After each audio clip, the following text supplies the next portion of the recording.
Comte à Jeannot Comte à Jeannot J. Girardin 1896 à mon petit-fils Jean Le Boss et il se passera du temps, Jeannot, avant que tu sois en état de lire ce livre, n'importe, je te le dédie tout de même, pour te remercier du plaisir que j'ai à voir ta gentillesse et ta belle humeur de bébé bien portant. J. Girardin. Lettre de Finette à son ami de cœur, Michette, à Paris-Houlgat, 3 juillet 1885. Ma Michette, mon Michon chéri, tu vois que je t'écris tout de suite. Nous voilà à la mer. Le voyage a été bon, sauf que j'ai eu grand chaud, et que mon cousin Jean m'a taquiné presque la moitié du temps, et qu'il m'est arrivé un grand malheur en route. D'abord, je me suis amusée à regarder par la portière, et c'était bien drôle de voir les gens à leurs portes ou à leurs fenêtres, les vaches dans les prés, les chevaux qui labouraient la terre, les oiseaux qui s'envolaient, les petits gardeuses de moutons qui agitaient leurs bonnets en l'air ou bien qui couraient de toute leur force pour faire semblant de suivre le train. Oh! Ils étaient bien vite las, je t'en réponds. Alors il s'arrêtait tout essoufflé, s'essuyait le front et nous montrait le poing. C'était si amusant, que j'ai dit à maman, « Oh! Maman, si le voyage pouvait durer toujours !» Maman a souri sans rien dire, Jean a haussé les épaules, et je me suis remise à la portière. Alors sais-tu ce que j'ai vu ?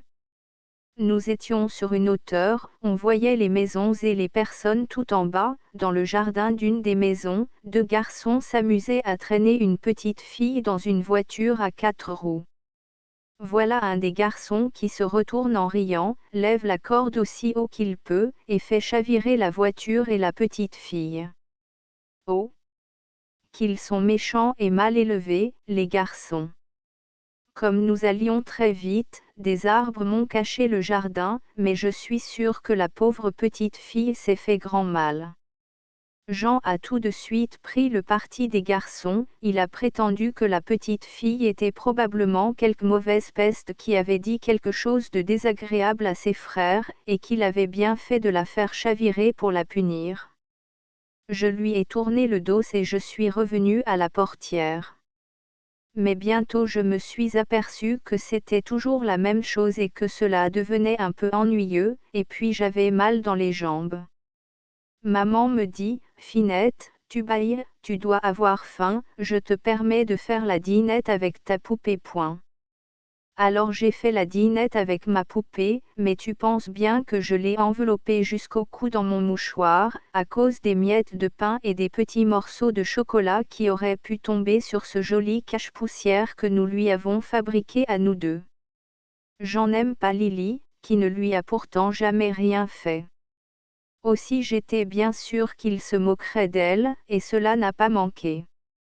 Il m'a demandé à quoi servent les cache-poussières, si les personnes sont obligées de s'envelopper de la tête aux pieds dans un mouchoir, à cause de quelques méchantes miettes de pain.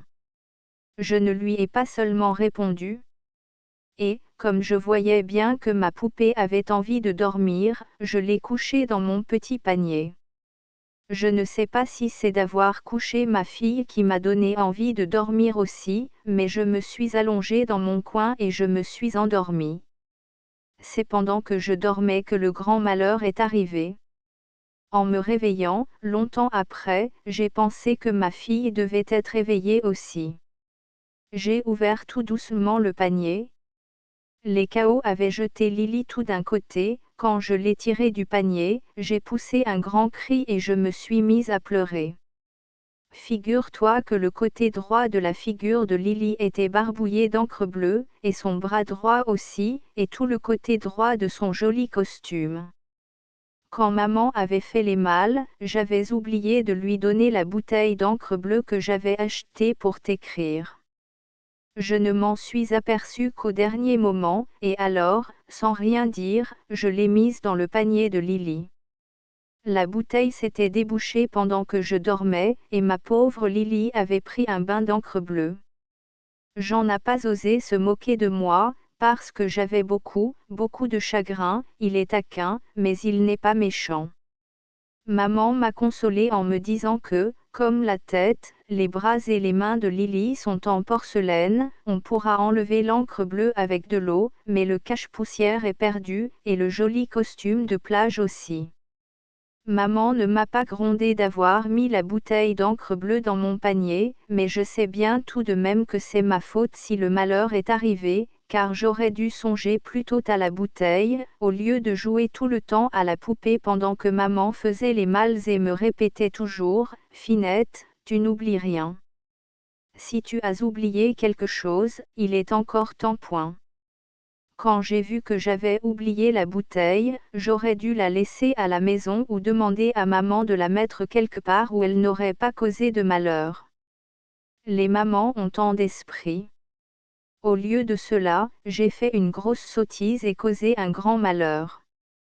Songe que la pauvre Lily n'a plus rien à mettre. Pour me consoler, Jean m'a expliqué que nous étions en Normandie, et m'a montré les clos pleins de pommiers, les pâtures avec de belles vaches et les petites rivières qui courent à la mer, des coqs et des poules sur des fumiers, des canards sur des rivières et de petites têtes qui sautaient à travers les haies. Jean me disait que c'était des lapins, mais j'avais le cœur trop gros pour bien regarder. Toutes ces jolies choses n'empêchaient pas les costumes de Lily d'être perdus. Et moi qui m'étais fait une si grande fête de montrer Lily aux autres petites filles.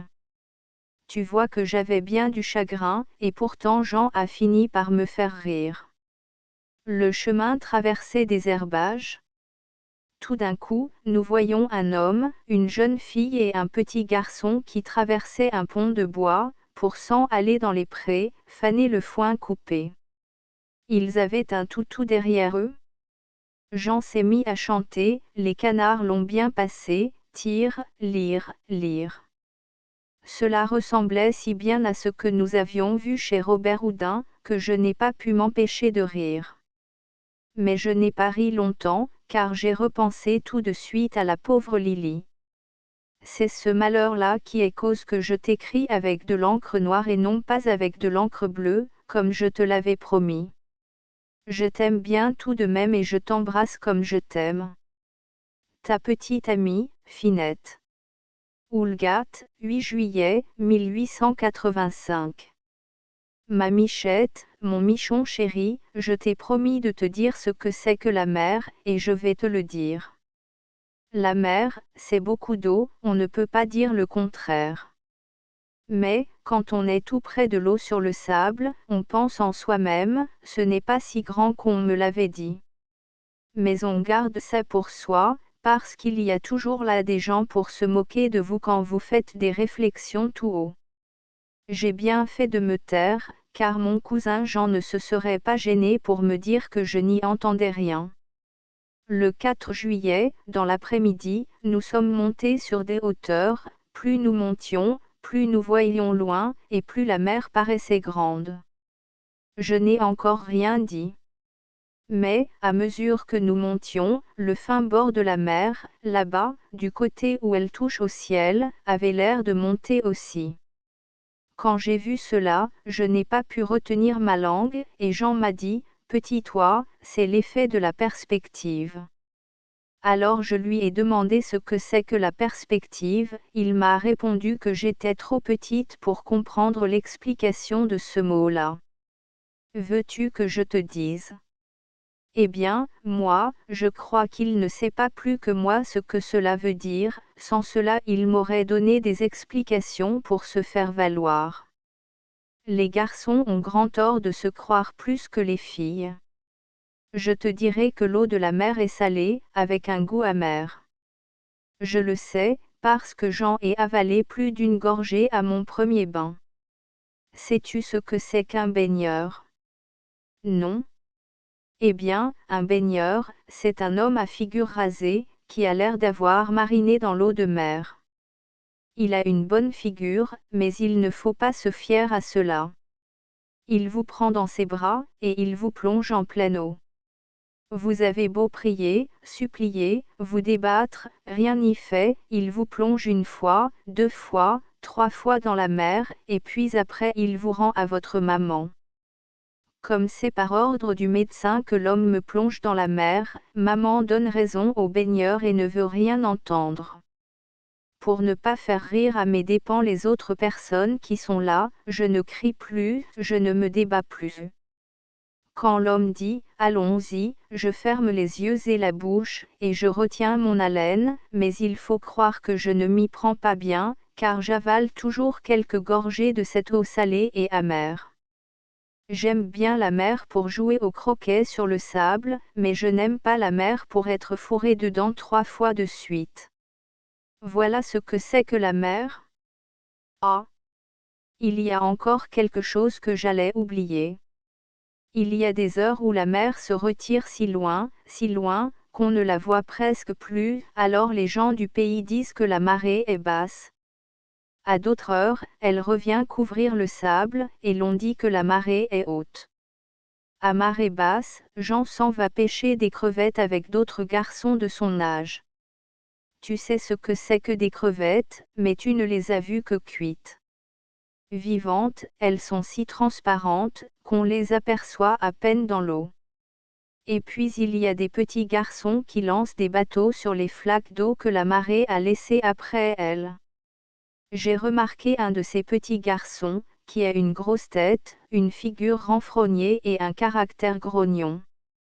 Jean m'a dit que si ce petit garçon était maussade, c'est parce qu'il a une grosse tête, et il m'a fait croire que tous les petits garçons qui ont une grosse tête sont grognons. Quand Jean est parlé à maman, elle m'a dit que Jean s'était encore moqué de moi. Elle connaît des petits garçons qui sont grognons avec une tête menue, et d'autres qui sont très gentils avec de grosses têtes. C'est bon à savoir, et je te le dis pour que tu ne te laisses pas attraper. Ces gens qui mettent tous les jeux en train sur la plage. Tu vois que, si je te dis ses défauts, je te dis aussi ses qualités. Hier il a pris à part, dans un coin, tous ses petits camarades, et il leur a donné l'idée de faire un feu de joie sur la plage, le soir, à marée basse.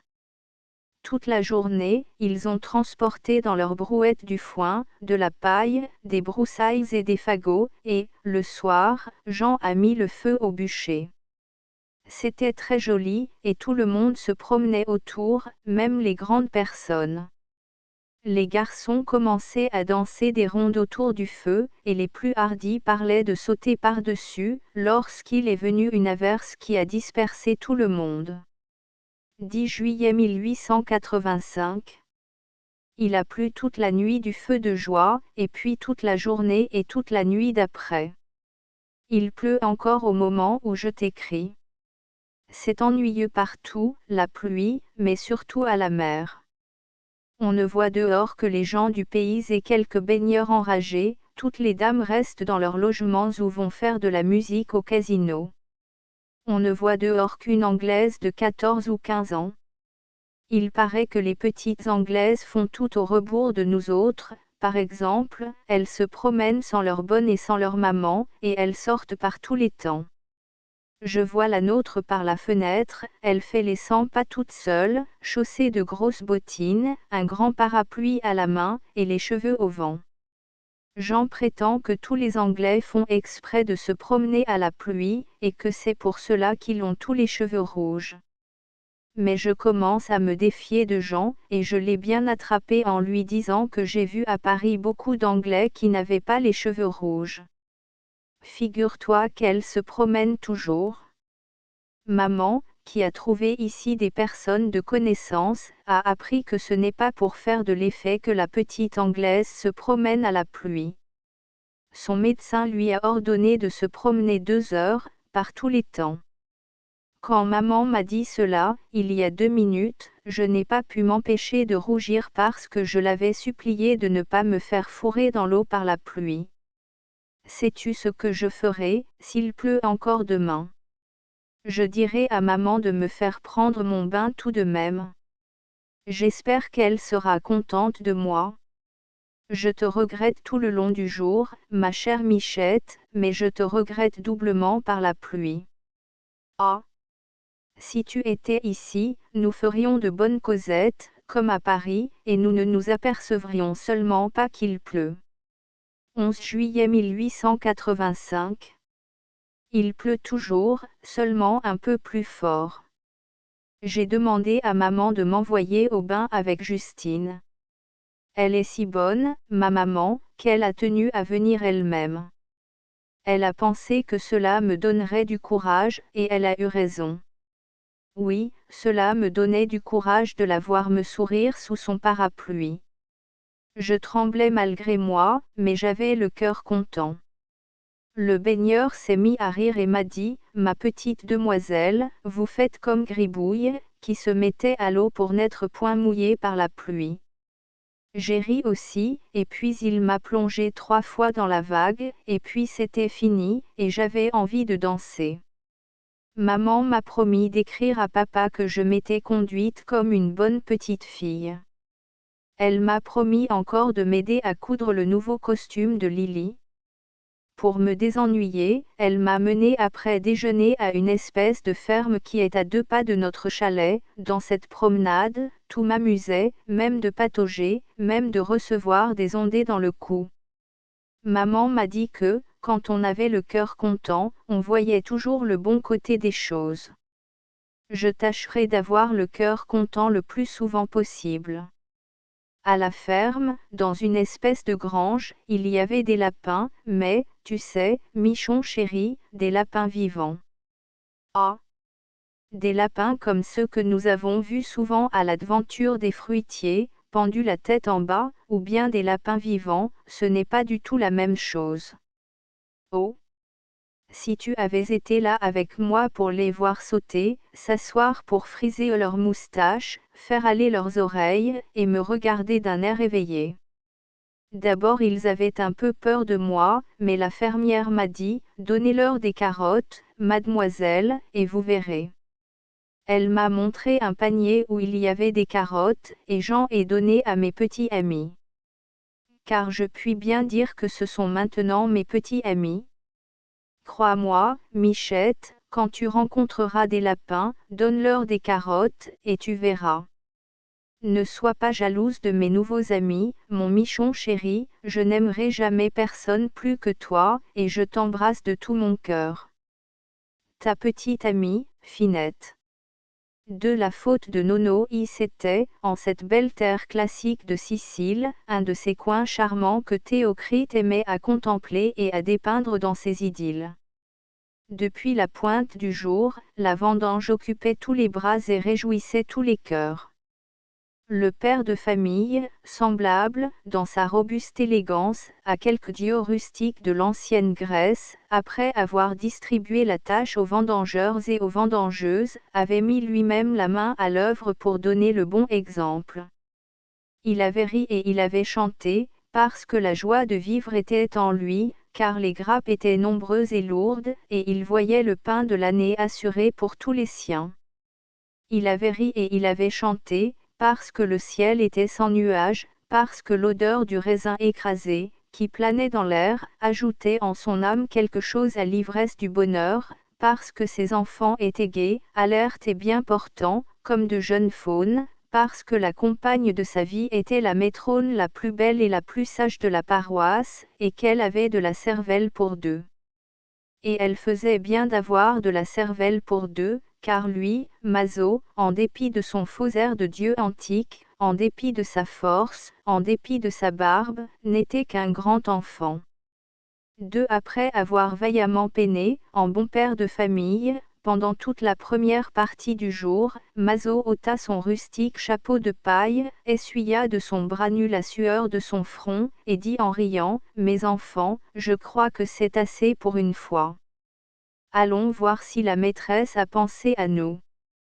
Qui même me suivent. » Tous l'aimaient, tous le suivirent en riant jusqu'à l'endroit où la maîtresse avait préparé le repas des vendangeurs. C'était un repas frugal, mais il avait été apprêté avec tant de soin et de propreté, le travail avait si bien aiguisé l'appétit des travailleurs, que les convives le savourèrent comme si c'eût été un festin de nectar et d'ambroisie. Le repas terminé, les vendangeurs se séparèrent, et chacun d'eux chercha un bon petit coin à l'ombre pour y faire la sieste. Mazo, au lieu de suivre leur exemple, tira sa femme à part et lui demanda ce qu'elle avait fait de Nino. Nino était le dernier-né de la famille, et par conséquent le benjamin. Nino dormait du sommeil de l'innocence, dans une corbeille, à l'ombre. Mazo pensa en lui-même que Nino aurait pu mieux choisir son temps pour dormir, mais il eut la sagesse de garder cette réflexion pour lui. Alors, prenant son parti en brave, il se donna le plaisir de regarder dormir Nino. Mais, en vérité, c'était un plaisir bien fade, comparé à celui de le prendre dans ses bras, de le taquiner pour le faire jaser, de se laisser tirer la barbe et les cheveux, ou même de se laisser égratigner les mains et la figure par ses griffes de chat. La mère, ayant quelques ordres à donner et quelques soins à prendre, laissa ses deux enfants ensemble, le grand et le petit, non sans dire au grand, et surtout ne le réveille pas. 3. Comme elle me connaît bien, se dit Mazo, émerveillé de la perspicacité de sa femme. Comment avait-elle pu deviner qu'il avait conçu l'idée de réveiller son petit camarade de jeu? Car cette idée, il l'avait conçue un moment. Désormais il fallait y renoncer. Cependant Nino semblait faire exprès de dormir plus longtemps que d'habitude. La patience de Mazo était à bout. Et, pour résister à la tentation de le réveiller, Mazo fut obligé de s'en aller. Mais il ne s'en alla pas bien loin, voulant être à portée d'entendre le premier gazouillement du chéri, quand il se réveillerait.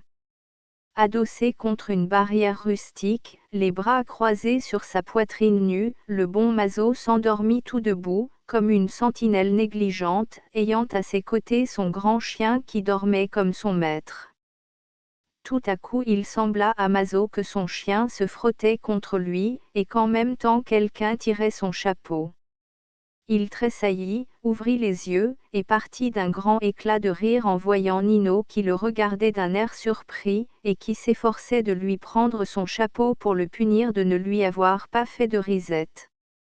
Les éclats de rire de Mazo étaient toujours formidables, mais celui-là était si inattendu que Nino se rejeta sur sa mère et se cacha la figure contre son épaule. 4. Après le premier mouvement de terreur enfantine, il se tourna de nouveau vers son père, et, comme son père lui tendait les bras, il lui tendit les bras de son côté.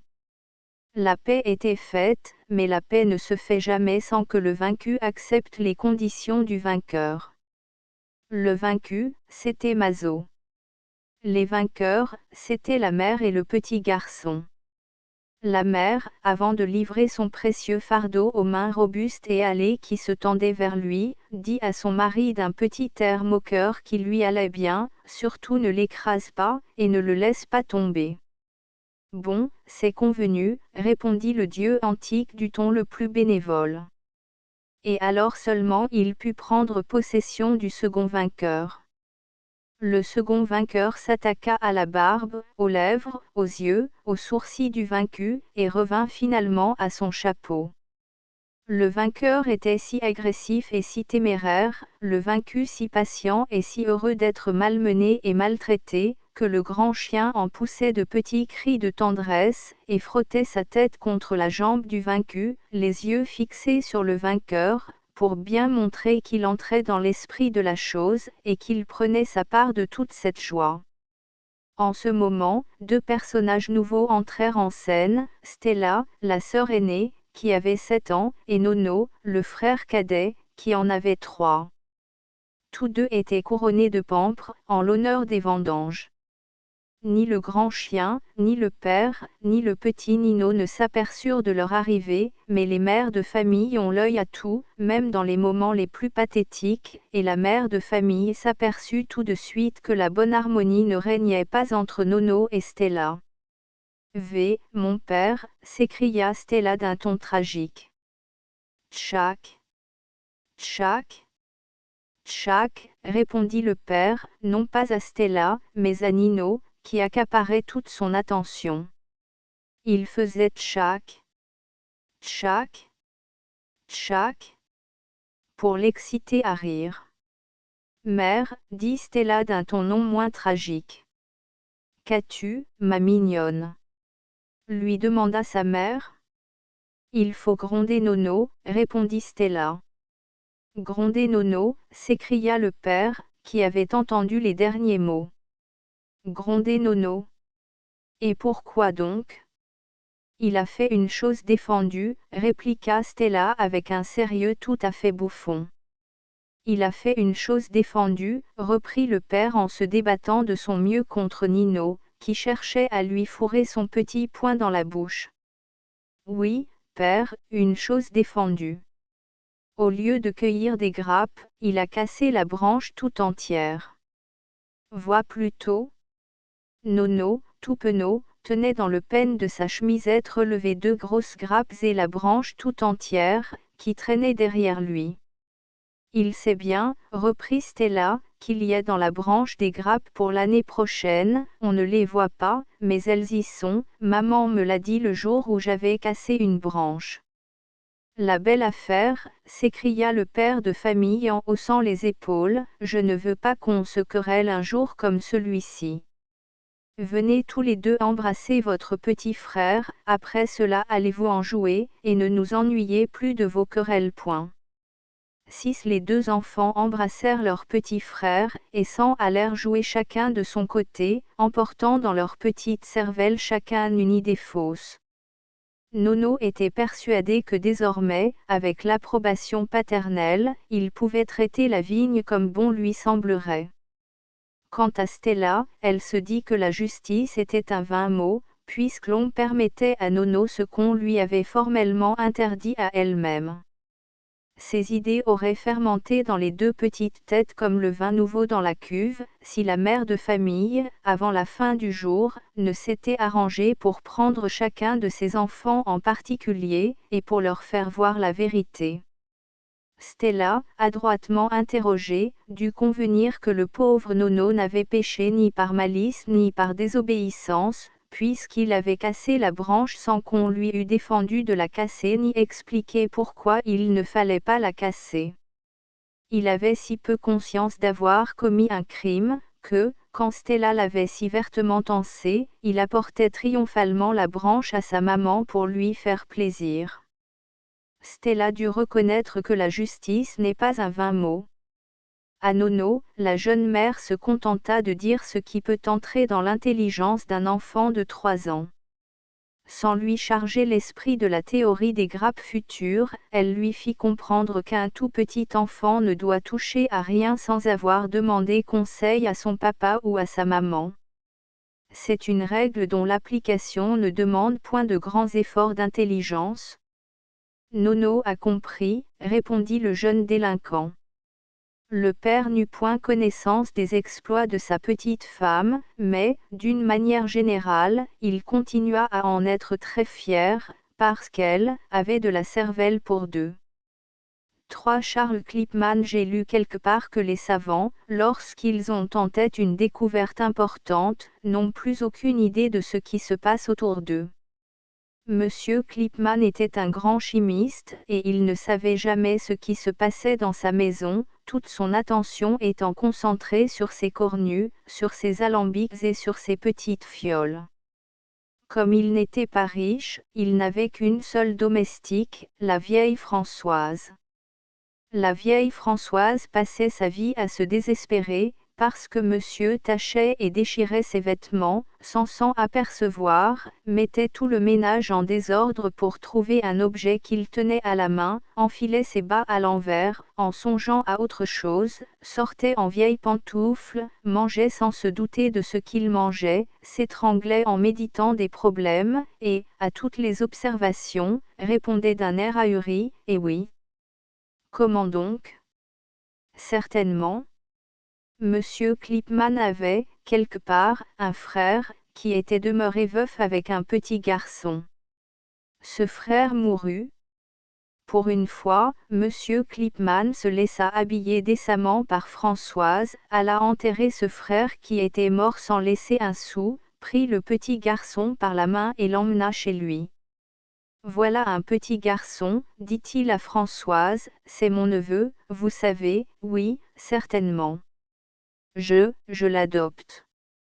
Monsieur fait bien, répondit la vieille bonne, très émue à la vue de ce pauvre petit orphelin de 4 ans. L'orphelin, qui s'appelait Charles, avait l'air d'un petit chat sauvage, il se laissa embrasser en rechignant, mais la bonne Françoise était trop émue de son malheur pour lui en vouloir de ses mauvaises manières. Il faudra, dit monsieur Klipman, oui, certainement il faudra, prendre soin de lui, reprit Françoise, qui était habituée depuis longtemps à achever les phrases que son maître laissait toujours inachevées. Prendre soin de lui, oui, certainement. C'est bien cela, prendre soin de lui, et puis lui faire comprendre, une bonne fois pour toutes. Ici le petit garçon regarda son oncle d'un air méfiant, une bonne fois pour toutes, qu'il ne doit jamais entrer dans le laboratoire, mais que tout le reste de la maison est à lui point. Ici le petit garçon sourit. Il était laid, le pauvre petit, mais il avait un sourire réellement agréable. Jamais dans le laboratoire, reprit monsieur Klipman en levant l'index de la main droite. Le petit Charles fit un signe de tête. Le reste de la maison est à toi point. Cette fois Charles fit 2 signes de tête au lieu d'un. Le reste va tout seul, ajouta monsieur Klipman en poussant un soupir de soulagement. Comme il se sauvait, impatient de retourner à ses expériences et à ses manipulations, Françoise lui dit, « Monsieur n'oubliera pas d'ôter ses habits propres pour aller faire ses cuisineries. » Monsieur fit signe que c'était une chose entendue, ce qui ne l'empêcha pas d'aller tout droit au laboratoire et de s'emparer d'une fiole qu'il se mit à considérer d'abord, puis à secouer ensuite, toujours en costume de cérémonie, le chapeau sur la tête. Sous prétexte de montrer au petit Charles l'endroit où il ne devait jamais mettre les pieds, Françoise s'en alla tout droit au laboratoire, tenant toujours le petit garçon par la main. Là, dit-elle, maintenant que monsieur a bien regardé sa petite bouteille, il va aller changer de vêtements. Ça a réussi, répondit monsieur Klipman en lui montrant la petite fiole. J'en suis bien aise pour monsieur, dit Françoise avec complaisance. Les vieux effets de monsieur sont tout prêts sur le lit point. Monsieur Klipman comprit qu'il fallait obéir. Après avoir jeté un dernier regard de satisfaction sur sa fiole, il obéit sans résistance. Tout le temps qu'avait duré cette scène, le petit Charles avait jeté des regards pleins de sagacité et de pénétration tantôt sur la vieille bonne, tantôt sur le vieux chimiste. Et, dans son intelligence d'enfant de 4 ans, il comprit vaguement que l'oncle Klipman était un enfant comme lui, seulement plus grand et plus vieux, et que c'était à Françoise qu'il fallait obéir. Lui ayant promis de ne jamais entrer dans le laboratoire, il n'y entra jamais, ce que Française trouva bien beau de sa part, sans le lui dire. Mais, n'ayant pas promis de ne pas explorer la maison de la cave au grenier, il passa toute sa petite enfance à l'explorer, au grand détriment de ses vêtements, car il était souple et hardi, et grimpait partout, même sur le toit. Un jour, Françoise était dans le petit jardin, occupée à tricoter, tout en surveillant sa cuisine du coin de l'œil. Sur le sable, devant elle, l'ombre de la maison se dessinait, tout à coup Françoise remarqua comme un mouvement du côté de la cheminée. Elle crut d'abord reconnaître l'ombre du vieux chat Sarrazin. Mais Sarrazin ne devait pas être si gros que cela. Elle leva les yeux et fut saisie d'horreur et d'effroi en voyant le petit Charles debout contre la cheminée, examinant avec un profond intérêt le chapeau de tôle, que le moindre vent faisait tourner dans toutes les directions. Françoise, qui était une femme très prudente, ne cria pas après lui, de peur de l'effrayer et de lui faire faire un faux pas, mais, quand il fut descendu de son observatoire, elle le gronda bien fort et voulut lui faire promettre de ne jamais remonter là-haut. Charles refusa obstinément de promettre, il tenait absolument à savoir pourquoi le chapeau de tôle tournait. À cette époque-là, Charles avait près de 6 ans. Françoise voulut savoir comment il avait pu arriver à la lucarne, qui était ce que l'on appelle une fenêtre à tabatière. Elle monta donc au grenier et demeura stupéfaite en voyant une espèce de machine, moitié échelle, moitié escabeau, que Charles avait construite avec beaucoup de patience et d'industrie à l'aide d'une scie, d'un marteau, de quelques clous et de beaucoup de ficelles.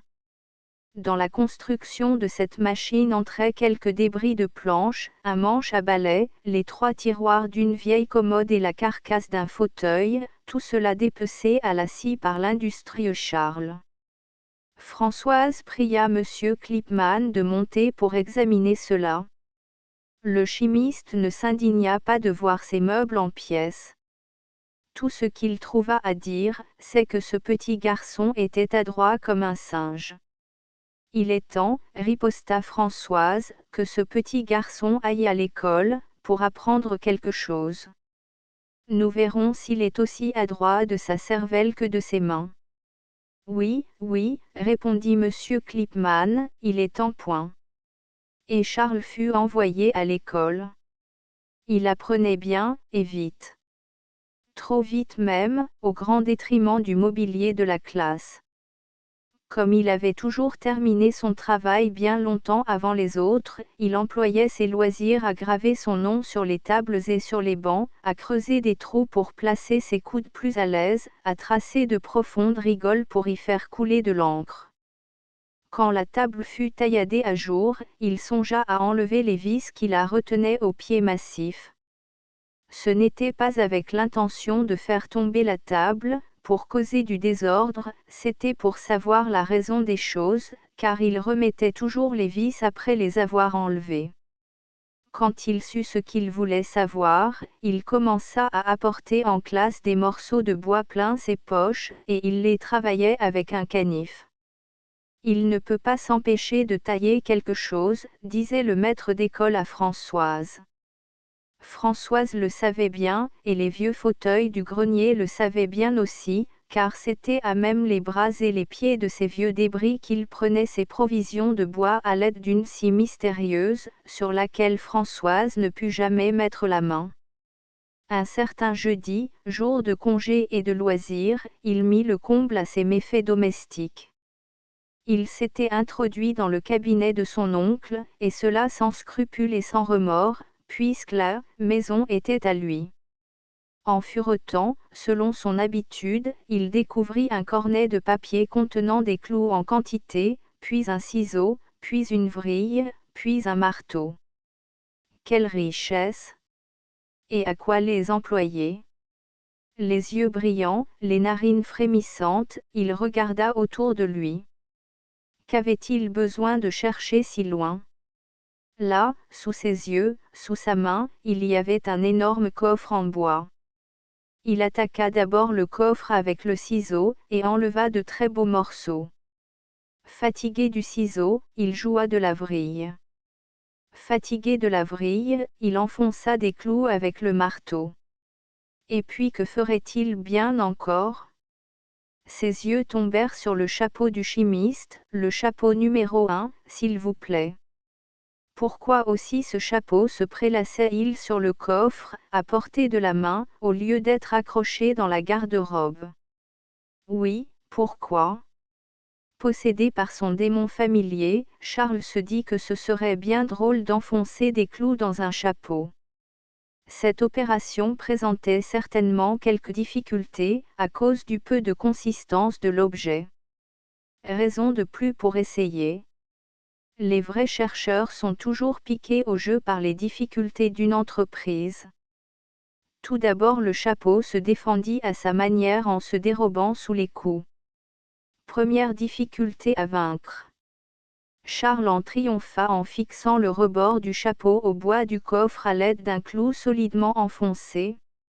Ensuite il planta des clous sur les côtés. La paroi cédait sous l'effort, mais, à force d'essayer, Charles en arriva à ses fins. Et maintenant voyons le fond du chapeau. Le fond cédait, puis revenait à sa disposition première, avec de petites détonations sourdes. Il s'agissait de saisir le bon moment, et Charles, à force d'adresse et de patience, le saisissait presque toujours. Le milieu du rond était l'endroit le plus difficile, étant le moins résistant. Charles y appliquait son clou, quand la porte s'ouvrit. La personne qui l'avait ouverte demeura stupéfaite sur le seuil. Quant à Charles, tout entier à son œuvre, il n'avait rien entendu. L'oncle Clipman, car c'était lui, avait terminé la veille au soir une série d'expériences qui l'avaient enfin amené à une découverte importante. Il avait employé une partie de sa matinée à contrôler le résultat de ces expériences, afin d'être bien sûr de ne s'être pas trompé. Il avait peu dormi la nuit précédente, la joie l'avait tenu éveillé pendant les premières heures. Puis c'était le remords qui lui avait tenu les yeux grands ouverts. Maintenant que ses recherches avaient abouti, et qu'il rentrait, pour quelque temps du moins, dans la vie réelle, dans la vie de tout le monde, il se demandait comment il avait pu négliger à ce point le fils de son frère.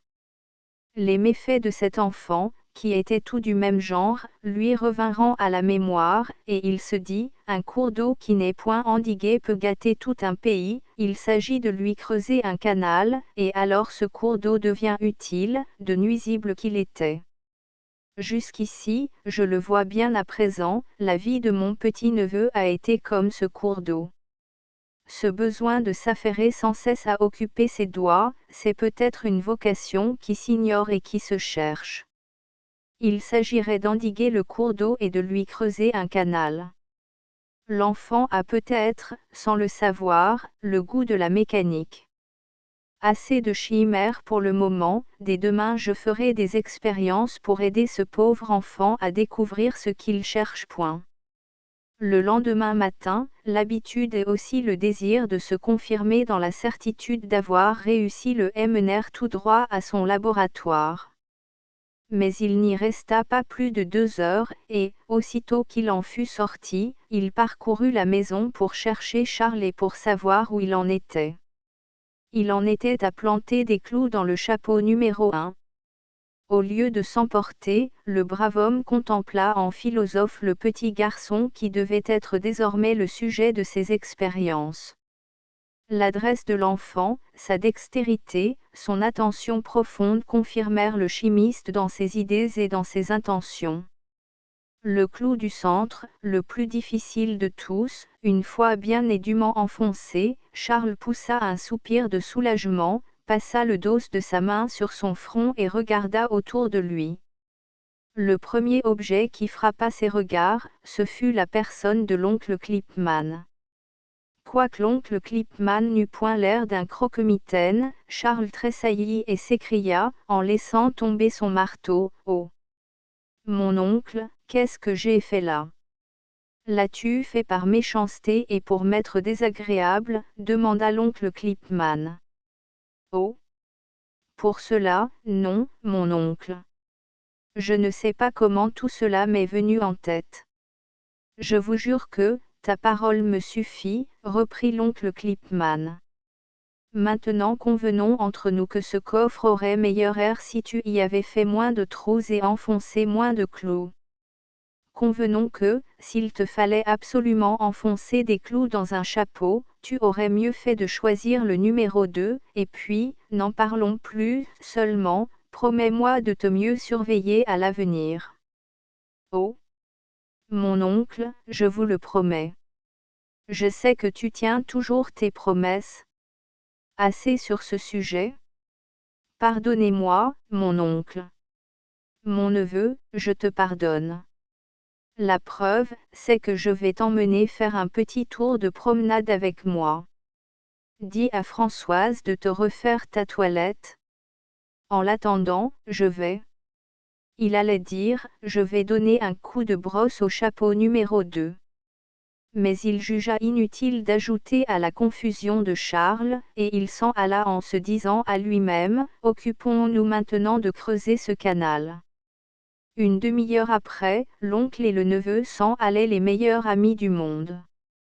Quand il n'était pas enseveli dans ses recherches, l'oncle Clipman était un homme très fin et très adroit. Il se mit à parler avec Charles de toutes sortes de sujets, et, au fur et à mesure, notait avec soin ses réponses, sans en avoir l'air.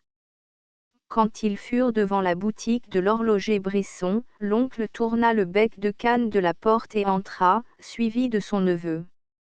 Brisson connaissait bien l'oncle Klipman, qui était un de ses clients. Il connaissait bien aussi le neveu de l'oncle Klipman, car il le voyait souvent s'arrêter devant la boutique pour le regarder travailler. L'oncle Klipman expliqua à Brisson qu'il désirerait, si cela ne le dérangeait pas, se faire montrer l'agencement d'une montre, le jeu, le ressort et l'engrenage des roues. Brisson avait justement sur son établi, sous un verre renversé, une montre qu'il avait nettoyée. Il se disposait à en remettre en place les principales pièces. Une petite pince à la main, l'œil collé sur une loupe, il commença tout à la fois ses opérations et ses explications. C'était l'oncle qui avait demandé cette petite leçon d'horlogerie, et c'était uniquement le neveu qui en profitait. Charles ne quittait pas du regard la pince de l'opérateur, et il buvait, comme on dit, jusqu'à ses moindres paroles. Quant à l'oncle, ce n'est pas la montre qu'il regardait, mais la figure de son neveu. Un sourire discret se jouait sur ses lèvres, le sourire de l'homme qui a deviné juste. Quand Brisson eut terminé ses explications, et répondu à quelques questions très intelligentes de Charles, l'oncle et le neveu reprirent leur promenade. Charles était silencieux et préoccupé. Ce silence et cette préoccupation firent grand plaisir à l'oncle Klipman, au lieu de l'offenser. Le hasard de la promenade, était-ce bien un hasard, les amena, à quelque distance de la ville, devant la porte d'un enclos considérable. L'oncle sonna à cette porte et demanda l'autorisation de visiter l'usine, car la grand mur d'enceinte contenait de vastes ateliers où l'on construisait des machines. Le directeur en personne, ingénieur fort distingué, voulut faire à l'oncle Klipman les honneurs de l'établissement.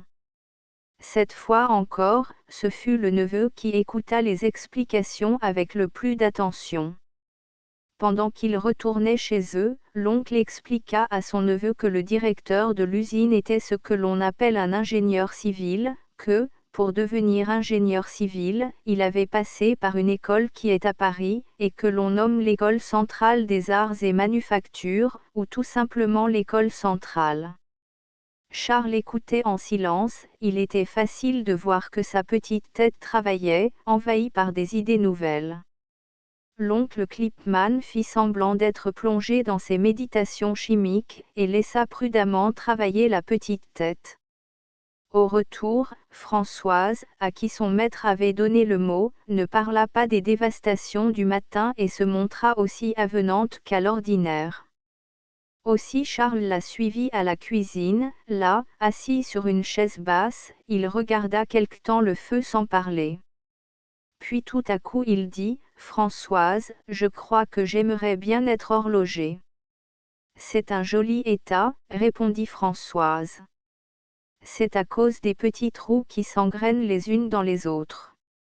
Je crois que je ne me lasserai jamais de faire engrainer de petits trous. » « Ah, » dit Françoise. Après cela, Charles monta à sa petite chambre, et, pendant qu'il s'efforçait de dessiner des roues dentées sur son cahier de brouillon, sa petite tête recommença à travailler. Le résultat de ce travail se produisit au dîner. Au moment d'achever son potage, il tint la cuillère suspendue entre son assiette et sa bouche, et dit avec un gros soupir, « Ils sont bien heureux les petits garçons de Paris de pouvoir aller à l'école centrale. » L'oncle Klipman sourit. Le travail de la petite tête avait abouti juste où il désirait le voir aboutir. Alors il expliqua à Charles que l'école centrale n'est pas une école destinée uniquement aux petits garçons de Paris, mais que les petits garçons de toutes les parties de la France peuvent y aller étudier. « Ceux de Verneuil aussi ?» demanda Charles d'une voix émue. « Ceux de Verneuil aussi. Alors, mon oncle, tu m'y enverras point. » L'oncle Klipman lui expliqua que l'on n'entre pas à l'école centrale comme dans un moulin, qu'il faut subir des examens et en quoi consistent les examens. On commence par bien apprendre ce que l'on enseigne à l'école primaire. De là on passe dans un collège ou dans un lycée. on travaille ferme, et, au temps voulu, on se présente. Tu as bien compris. Oui, mon oncle, répondit Charles d'un air réfléchi. Et puis, ajouta-t-il, je travaillerai dès demain, et je ne t'abîmerai plus tes affaires. Point. Et voilà le canal creusé, pensa l'oncle Clipman en souriant. Le canal était creusé, en effet. Dès le lendemain, Charles travailla comme un petit homme, et le surlendemain aussi, et le mois suivant aussi, et aussi les années qui vinrent après. Il est entré à l'école centrale, et il en est sorti ingénieur civil, et il a l'avenir devant lui. 4. Les trois petits chiens en trottinant de compagnie sur la route, trois petits chiens faisaient la conversation, et, tout en causant, ils enchérisaient à qui mieux sur l'horrible méchanceté du monde. Le premier dit, « Non, vous ne voudrez pas me croire, et pourtant je vous donne ma parole que c'est la pure vérité. Un homme, avec un seau, m'a jeté de l'eau de savon sur la queue. Moi, je trouve que c'est une abominable cruauté, et vous ? » Le second dit, « C'est tout simplement une atrocité, mais il m'est arrivé bien pis, à moi. Un gamin, d'un coup de pierre, m'a presque cassé les reins. » Hein ? Qu'est-ce que vous dites de cela ? Le troisième dit, « C'est encore moi qui ai le plus à me plaindre, et il ne m'est que trop facile de le prouver. Un homme m'a presque écrasé. Pourquoi ? Pour avoir regardé un chat. N'est-ce pas le comble de la méchanceté ? Ou ? Mais il y a une chose que les trois petits chiens oubliaient de dire, le premier avait volé des sardines, le second s'était jeté sur un pauvre aveugle, et le troisième avait donné la chasse au chat de la maison. C'est ainsi que parlaient les trois petits chiens, et il y a, par le monde, quantité de petits enfants à boucles blondes, et même de vieux enfants à barbe grise, qui ne sont pas plus sages. Racontent-ils une aventure, elle est toute à leur gloire, ils y ont le beau rôle, mais ils ne soufflent mot des circonstances dont ils auraient à rougir. Les petits chiens, n'étant que de simples animaux, raisonnent et raisonneront toujours en simples animaux. Jamais ils n'arriveront à comprendre qu'il est mal de voler les sardines du prochain, ou de se jeter sur les gens sans défense, ou d'épouvanter les chats qui ne vous disent rien. Rendus circonspects par de fâcheuses expériences, ils concluront, en véritables petits chiens qu'ils sont, qu'il s'agit tout simplement de voler les sardines quand l'homme au seau a le dos tourné, de se jeter sur les aveugles quand personne n'est à portée de les défendre, et de choisir mieux son temps pour se livrer au divertissement de la chasse à courre. Ils n'auront jamais en vue que leur avantage et leur plaisir, et déblatéreront jusqu'à la fin du monde contre celui qui les empêchera de chercher leur avantage et de prendre leur plaisir là où ils croient le trouver. Pourquoi ? Parce que les petits chiens, même quand ils sont devenus grands, n'ont point de conscience qui les éclaire sur ce qui est bien et sur ce qui est juste. Mais les petits hommes à boucles blondes et les vieux hommes à barbe grise ont une conscience.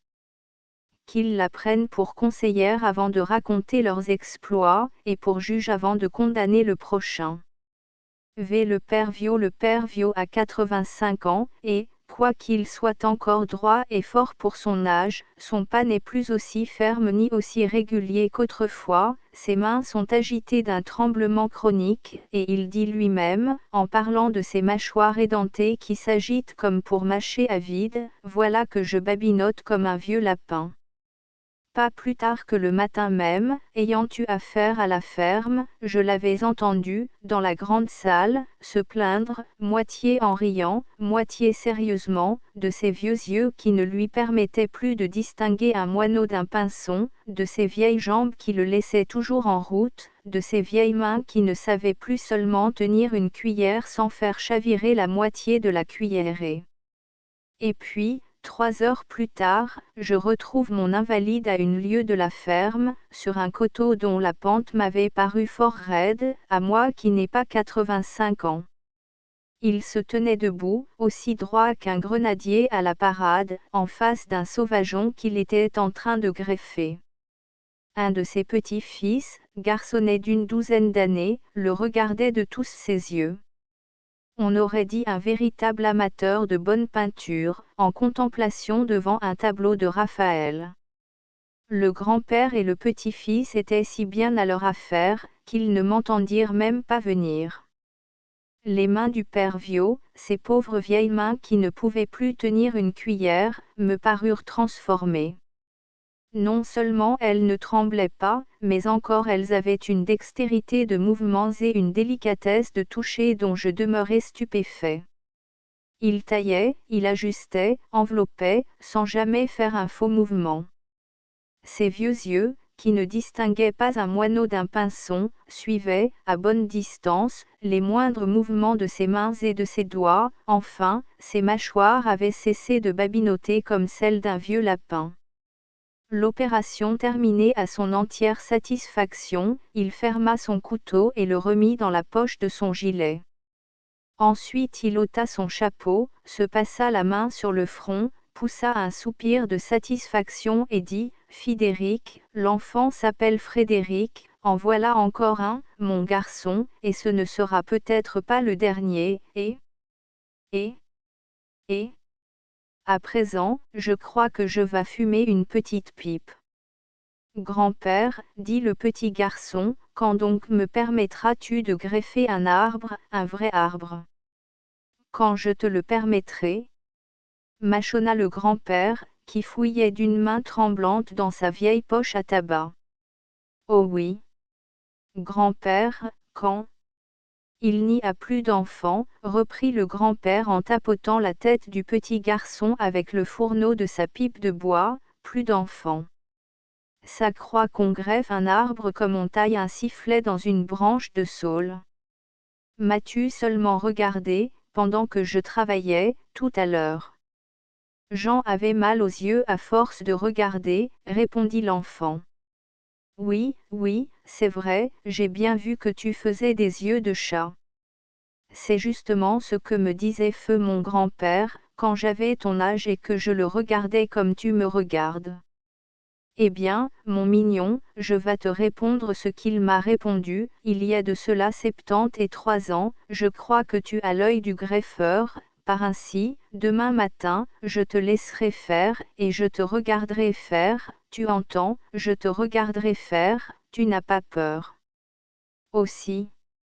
Un peu, répondit le petit rusé, mais pas trop, parce que, grand-père, tu es si bon. Oh. Le patelin. Marmotta le grand-père, comme il saura entortiller son monde. C'est bien. J'ai un sujet en vue, mais, si tu me le gâtes, gare à tes oreilles. On voyait qu'il était fier de son petit-fils, et il se mit à ricaner de satisfaction, et en ricanant il laissa choir sa pipe dans l'herbe. Le petit garçon fit une culbute de joie avant de la ramasser. En se relevant, il m'aperçut et dit à son grand-père, « Grand-père, voilà le monsieur de ce matin. » « Va à tes vaches, lui répondit le père Viot. Monsieur, votre serviteur. Si ça ne vous fait rien, nous allons nous asseoir sur cette souche, parce que les jambes d'un pauvre vieux comme moi. Oh. Après vous, monsieur. Un pauvre vieux qui greffe sans lunettes, répliquai-je avec une ironie qui n'était pas pour le blesser, je l'espère, un pauvre vieux qui manie le couteau sans que la main lui tremble, un pauvre vieux qui vous introduit la branchette dans la fente sans s'y reprendre à 2 fois, et qui vous enroule le fil, et qui vous l'attache comme une jeune couturière. Qu'on m'en trouve beaucoup de ces pauvres vieux-là. Bellement, bellement, dit-il avec un geste de sa main, qui s'était remise à trembler. Quand on a fait une chose toute sa vie, qu'on préfère cette chose-là à toutes les autres, qu'on sait que la chose est honnête, bonne, utile, et qu'on se flatte de l'avoir toujours faite de son mieux, on la fait encore bien quand l'âge vous force de renoncer à tout le reste. On dit qu'il y a une grâce d'État, monsieur, et moi je le crois, puisque je puis greffer sans trembler, et que je ne puis pas manger une cuillerée de soupe sans en renverser la moitié. Alors, lui dis-je, vous aimez cela, greffer. Si j'aime ça, mon père l'aimait et mon grand-père aussi, mon fils l'aimait, mais il est mort des fièvres, Frédéric l'aime. C'est un dos de famille, et il y a des petits secrets de métier que nous nous passons les uns aux autres. Ah! Ah! Ah! Si j'aime ça! Mais, monsieur, qu'est-ce qu'il y a de plus superbe que de faire d'un arbre sauvage et païen un arbre du bon Dieu, qui nourrit les chrétiens du bon Dieu? C'est beau de s'aimer et de moissonner, et j'ai bien semé et bien moissonné dans ma longue vie, mais le blé paraît et disparaît, et l'arbre reste, et porte témoignage. Il y a, dans le canton, des arbres qui rappellent au monde le nom de mon grand-père et celui de mon père.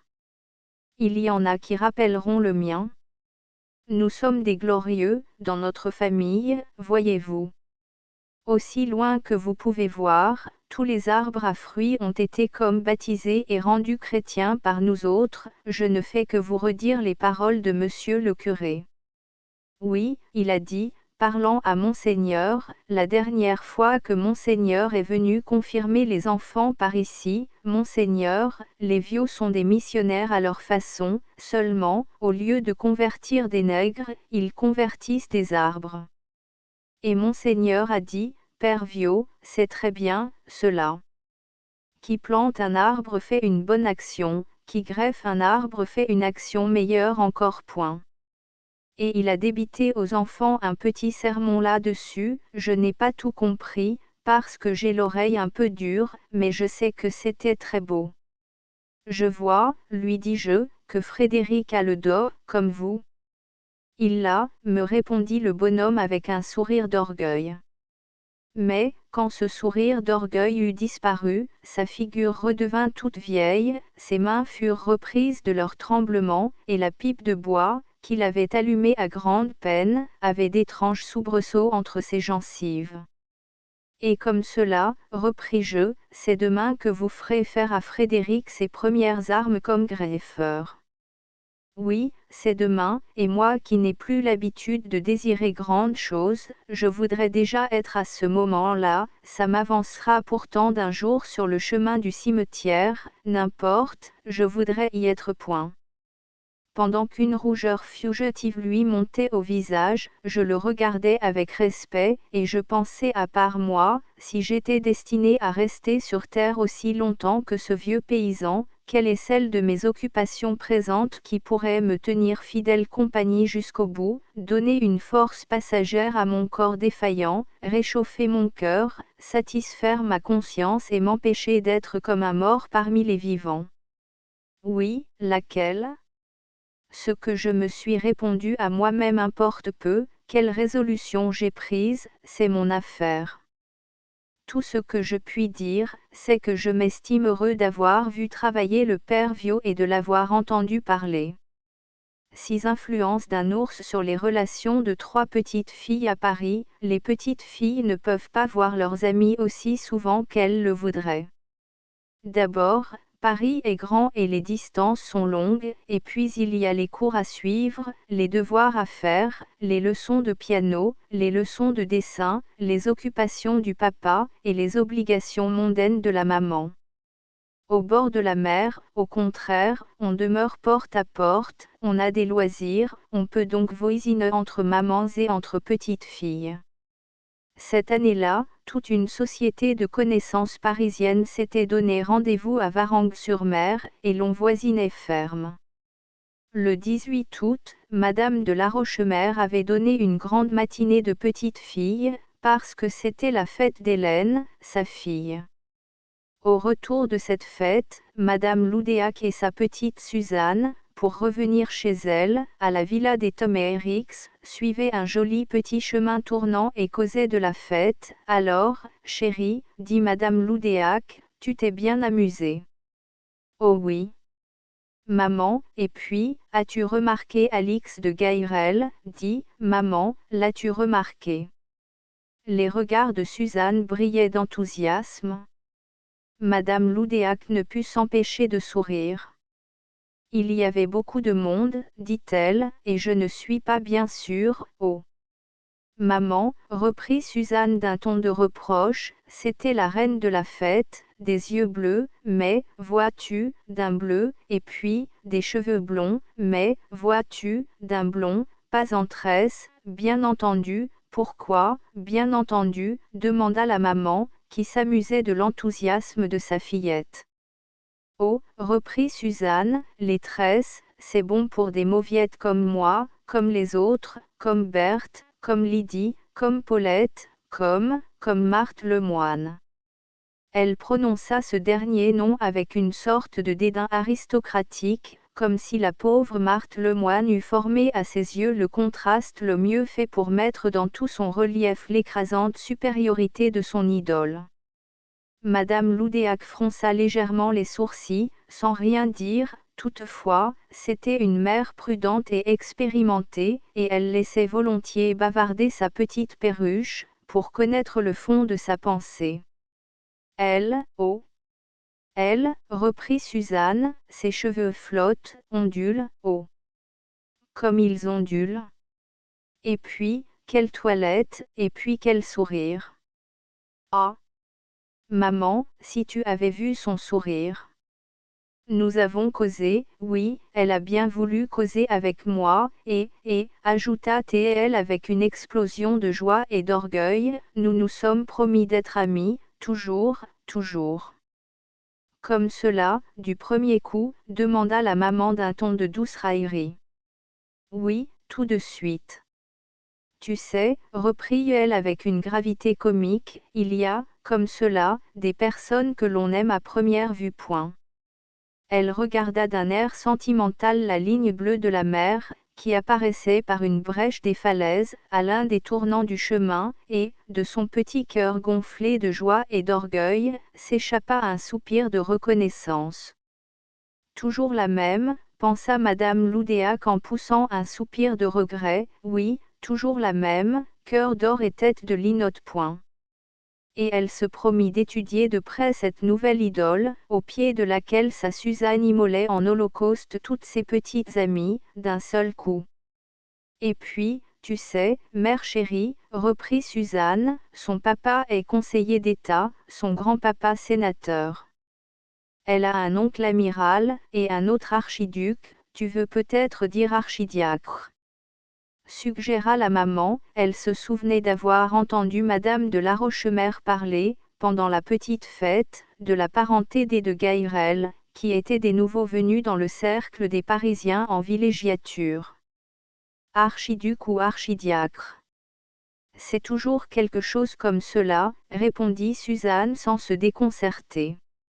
Elle continua à entasser, pièce à pièce, la parenté de son Alix, comme pour écraser de ce monument cyclopéen le reste de l'humanité.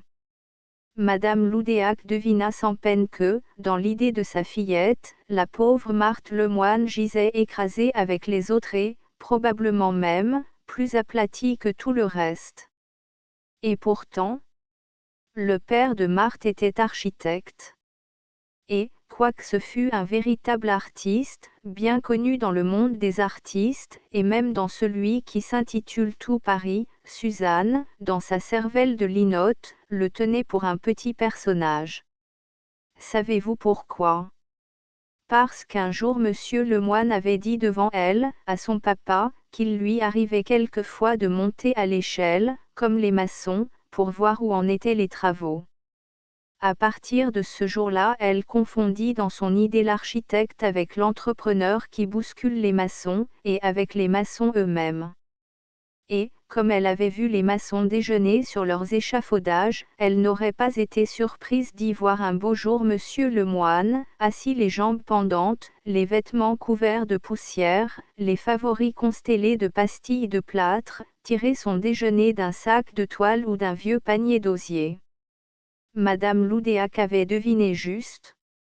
Au moment même où elle regardait sa petite fille, à la dérobée, d'un air attristé, l'architecte poudreux, la mère de Marthe, si douce et si modeste, Marthe elle-même avec ses toilettes simples, sa taille grêle plutôt qu'élégante, son teint un peu brouillé, ses nattes de cheveux châtains, sa figure insignifiante, insignifiante pour les perruches qui ne devinaient pas tout ce qu'il y avait de bonté et d'intelligence dans ses grands yeux pensifs et doux, tout cela formait, dans la tête de la perruche, un repoussoir à souhait pour faire ressortir l'idole aux cheveux d'or dans son cadre étincelant.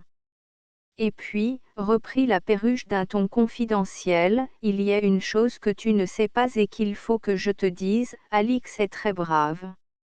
Elle est très brave, s'écria Madame Loudéac d'un air surpris et amusé. Oh oui. Très brave, reprit la perruche en secouant gravement la tête à plusieurs reprises. Et, dis-moi, mignonne, à quoi as-tu reconnu que mademoiselle Alix est très brave? Est-ce à sa manière de danser, ou de manger une tarte aux fraises? Oh! Maman, dit Alice d'un air de reproche. La preuve qu'elle est très brave, c'est que son oncle l'amiral lui a fait cadeau d'une carabine de salon. Oh! Oh! Et elle dit qu'elle n'a pas peur de s'en servir. À présent, me voilà convaincue. Oh! Ce n'est pas tout. Elle a pleuré un jour parce que son papa et son oncle refusaient de l'emmener à la chasse aux sangliers.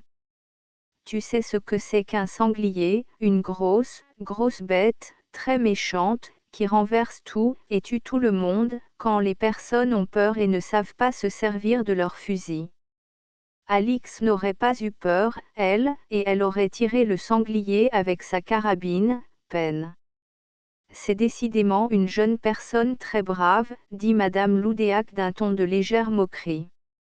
Oh, reprit la perruche, ce n'est pas comme cette pauvre Marthe Lemoine, qui a peur des rats, des araignées et des chauves-souris. Elle te l'a dit, demanda la mère en regardant sa petite fille en face. Oh non. Mais elle dit qu'elle n'aime pas ces bêtes-là. Je t'avouerai franchement que je ne les aime pas non plus, et que je n'en ferai pas volontiers ma société habituelle. Oh!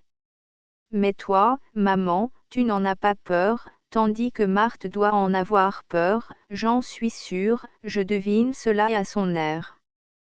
Elle est si timide, si embarrassée. Point. Ingrate Suzanne. Marthe l'aimait de tout son cœur. Mais, me direz-vous, pourquoi l'aimait-elle? Et moi, je vous répondrai, sait-on toujours pourquoi l'on aime? Peut-être Marthe avait-elle deviné que Suzanne avait un cœur d'or, et lui pardonnait-elle à cause de cela d'avoir une tête de linotte. Elle l'aimait d'une affection discrète, silencieuse et timide. Elle ne s'offensait pas de ses rebuffades ou de ses dédains, parce que, n'étant pas égoïste, elle songeait peu à elle-même, et beaucoup à ceux qu'elle aimait. Madame Loudéac, qui voyait clair, était touchée de ce dévouement discret, de cette affection tendre et vraie, de cette patience, de cette absence complète de jalousie et de mauvaise humeur. Avec une affection quasi maternelle, Marthe veillait au bien-être de sa préférée, qui acceptait ses petits soins comme chose due, sans même les remarquer. Marthe songeait à lui envelopper le cou d'un foulard ou d'un fichu, pour la préserver de l'air frais de la mer. Elle lui retrouvait son éventail ou son livre, toujours égaré dans quelque coin mystérieux, et pendant ce temps-là l'autre souriait à son idole, ou boudait son idole pour quelque caprice ou quelque préférence. En un mot, elle vivait de son idole et la voyait jusque dans ses rêves. Sa petite tête romanesque se complaisait à imaginer mille et une situations où son idole jouait un rôle héroïque. Par exemple, on faisait une promenade en mer. Le canot chavirait. L'idole se précipitait dans le gouffre, pour en tirer son bichon. Depuis quelque temps Suzanne appelait Alix sa reine et Alix appelait Suzanne son bichon. Donc, la reine arrachait le bichon à la fureur des flots, et venait le déposer entre les bras de sa maman. Et alors la maman déposait un baiser sur le front de la reine, levait les yeux au ciel et se mettait à l'adorer pour la vie. Pour le moment, et c'était un des grands soucis de Suzanne, Madame Loudéac témoignait un enthousiasme très modéré pour les vertus et perfections de la reine. Une autre fois, un cheval emporté faisait mine de fouler le bichon aux pieds. Plus prompte que l'éclair, la reine s'élançait, enlevait le bichon à bras tendus, et tout d'une traite le portait à Madame Loudéac. Baiser sur le front, cela va sans dire, regard levé au ciel. Une autre fois encore, un taureau descendait du plateau, rendu furieux par les mouches. Le bichon va être encorné et mis en pièces. Oui, mais un coup de feu retentit, le taureau tombe pour ne plus se relever. La reine apparaît tenant encore à la main sa carabine de salon. On devine le reste. Un jour que le bichon, la reine et l'humble Marthe avaient fait la dînette à la villa des Tom et Eriks, il leur prit fantaisie de faire un petit tour jusqu'à une plateforme d'où l'on voit arriver les bateaux qui reviennent de la pêche. Pour être tout à fait exact, disons que cette fantaisie vint à la reine. Le bichon trouva l'idée admirable. Règle générale, la reine n'avait que des idées admirables. Marthe essaya bien, il est vrai, de faire quelques timides objections. Sans doute, dans un petit village comme Varangue-sur-Mer, où tout le monde se connaît, les enfants peuvent aller et venir sans inconvénient et sans danger, des villas à la plage et de la plage aux villas. Pourtant ne ferait-on pas bien de prévenir Madame Loudéac? La reine, sans daigner répondre, ouvrit la porte à claire-voix, le bichon la suivit, et Marthe, ne voulant pas avoir l'air de leur faire la leçon, les accompagna. La reine continuait à marcher devant, le menton relevé, comme il convient à une reine, ayant ses cheveux d'or sur les épaules en guise de manteau royal. Elle avait une si fière allure, son pas était si vaillant, si héroïque, que le bichon, tout frissonnant d'enthousiasme, se retourna involontairement pour faire la comparaison de cette royale allure avec la démarche modeste de la pauvre Marthe, qui, toute cantraite de se savoir en état de désobéissance, s'avançait la tête basse, d'un pas incertain. Allons, viens donc, lui dit le bichon, et en lui-même le bichon pensait, on la prendrait pour la suivante de notre reine. Tout à coup un cri aigu troubla la tranquillité du soir. Le bichon se retourna vivement. La reine, qui avait perdu toute majesté et même toute retenue, s'enfuyait à toutes jambes. Sa jolie figure, toute pâle, était enlaidie par une expression de terreur abjecte. « Qu'est-ce qu'il y a » s'écria Suzanne épouvantée. Au lieu de lui répondre, la reine, qui semblait avoir perdu la vue aussi bien que Louis, la bouscula violemment et la renversa dans la poussière.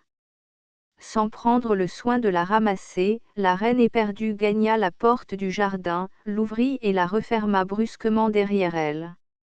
Elle continuait de pousser des cris aigus, bousculant tout sur son passage, et jetant l'effroi dans toute la maison, sans pouvoir expliquer la cause de sa propre terreur. Elle monta l'escalier en courant, et ne s'arrêta que quand il lui fut impossible de monter plus haut. Au moment où Marthe se mettait en devoir de relever Suzanne, qui était tout étourdie de sa chute violente, un gros ours brun apparut au tournant du sentier. « Sauve-toi, dit Marthe à Suzanne, vite, ma mignonne, sauve-toi, pour l'amour de Dieu. » Suzanne, à moitié relevée, retomba sur ses genoux, incapable de faire un mouvement, elle s'affaissa sur ses talons, ses deux mains jointes pendaient inertes devant elle, elle regardait l'ours qui trottinait sans se presser, et ses lèvres frémissaient. Sans hésiter une seconde, Marthe, très pâle, mais très résolue, passa devant elle et marcha droit à l'ours. Arrivée à quelques pas de lui, elle leva d'un geste énergique la petite ombrelle qu'elle tenait, en criant « Arrière, vilaine bête !» Arrière. L'ours, interdit, la regarda en clignant ses yeux clairs, et, comme elle continuait à s'avancer pour le tenir en respect et donner à Suzanne le temps de fuir, il souffla dans sa muselière et parut prendre une résolution énergique. Se dressant à moitié, il s'assit lourdement dans la poussière et, saisissant le bout de ses pattes de derrière avec ses pattes de devant, il se mit à se dandiner lourdement d'avant en arrière et de droite à gauche. Oui, oui, je te conseille de faire le beau, dit une grosse voix, la voix d'un grand gaillard en guenilles, qui venait de tourner à son tour le coin du sentier. Cet homme était tout rouge et tout essoufflé à force d'avoir couru. Ah! Brigand, reprit-il en saisissant la chaîne de son pensionnaire. Ah! Ingrat! Ah! Malfaiteur! Tu fausses compagnie à ton père nourricier. Tu lui fais suer sang et eau pour te rattraper. Tu fais peur à la petite demoiselle. Sais-tu bien ce qui serait arrivé si l'autre demoiselle ne t'avait pas si bravement arrêté? Tu aurais débouché au milieu du village, et le gendarme aurait mis ton maître en prison et toi en fourrière. Il scandait chacune de ces phrases par une bonne taloche appliquée sur le crâne de l'ours. L'ours faisait semblant d'avoir peur, et fermait les yeux à chaque taloche, mais il avait l'air de rire dans sa muselière, il montrait ses grands crocs, et sa langue pendait de côté. Aussitôt qu'elle vit l'ours en puissance de son maître, Marthe, sans s'arrêter au bavardage de l'homme et aux grimaces de l'ours, saisit Suzanne dans ses bras et la couvrit de baisers pour la rassurer. Les Cervantes cependant étaient accourues, ainsi que Madame Loudéac. Elle n'a rien, elle n'est pas blessée, dit Marthe à Madame Loudéac, qui était devenue toute pâle de saisissement. Madame Loudéac prit Suzanne par un bras, tandis que l'autre bras demeurait passé sur les épaules de Marthe. Une fois dans le jardin, la porte bien fermée derrière elle, la pauvre petite fut prise d'un tremblement convulsif. Elle cacha sa tête contre l'épaule de Marthe en sanglotant. Et, au milieu de ses sanglots, elle murmurait d'une voix entrecoupée, « Oh! Marthe, oh!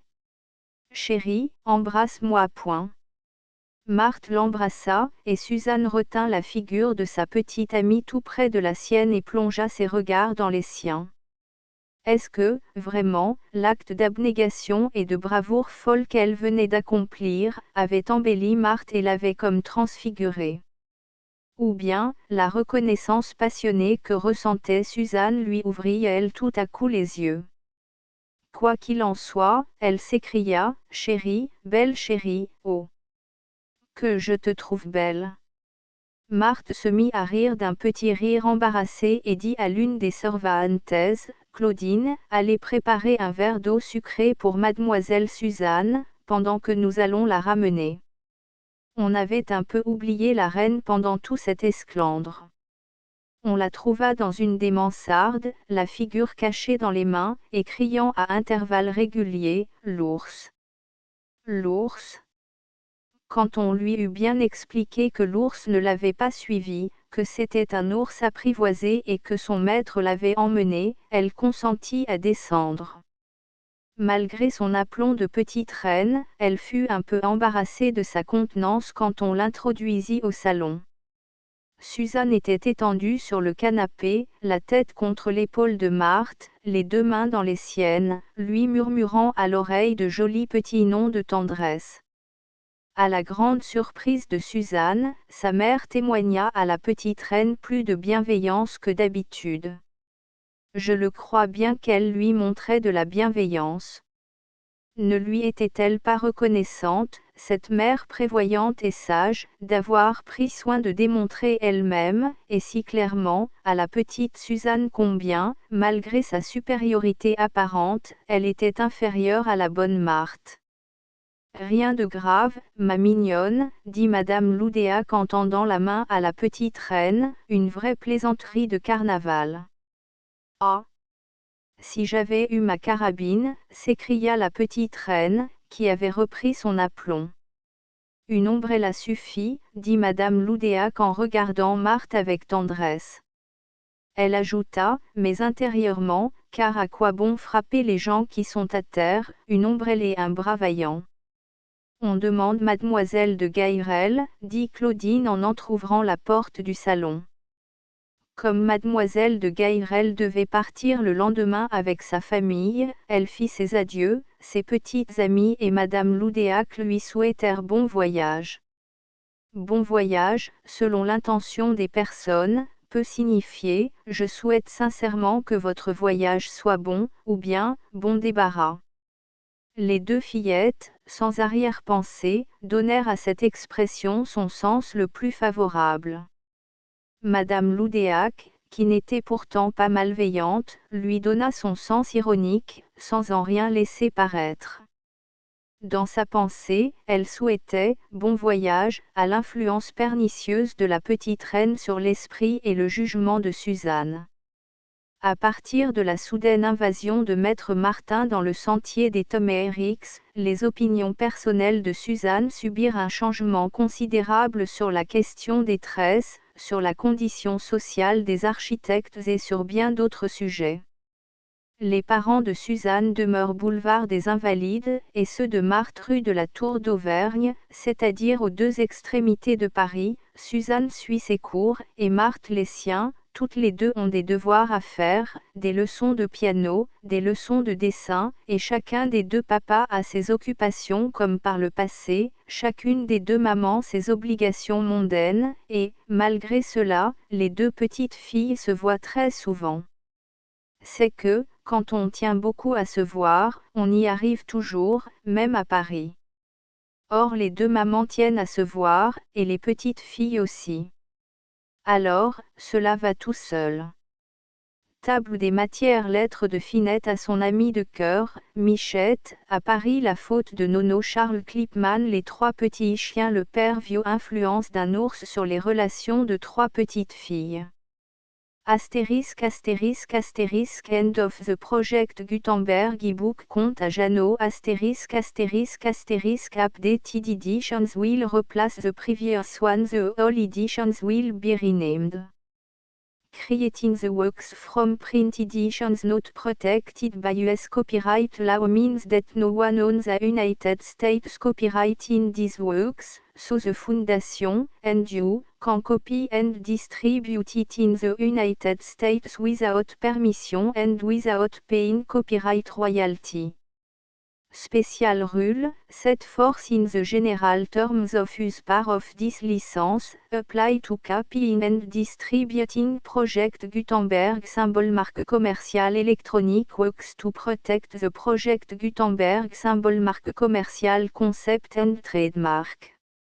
Project Gutenberg is a registered trademark, and may not be used if you charge for an ebook, except by following the terms of the trademark license, including paying royalty for use of the Project Gutenberg trademark.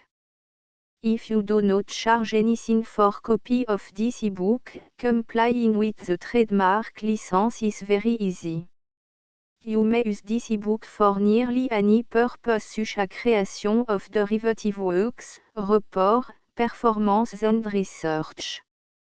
Project Gutenberg ebooks may be modified and printed and given away. You may do practically anything in the United States with ebooks not protected by US copyright law. Redistribution is subject to the trademark license, especially commercial redistribution. Start, full license. The full Project Gutenberg license. Please read this before you distribute or use this work to protect the Project Gutenberg symbol marque commerciale. Mission of promoting the free distribution of electronic works, by using or distributing this work, or any other work associated in any way with the phrase Project Gutenberg, you agree to comply with all the terms of the full Project Gutenberg symbol marque commerciale license available with this file or online at www.gutenberg.org/licence. Section 1.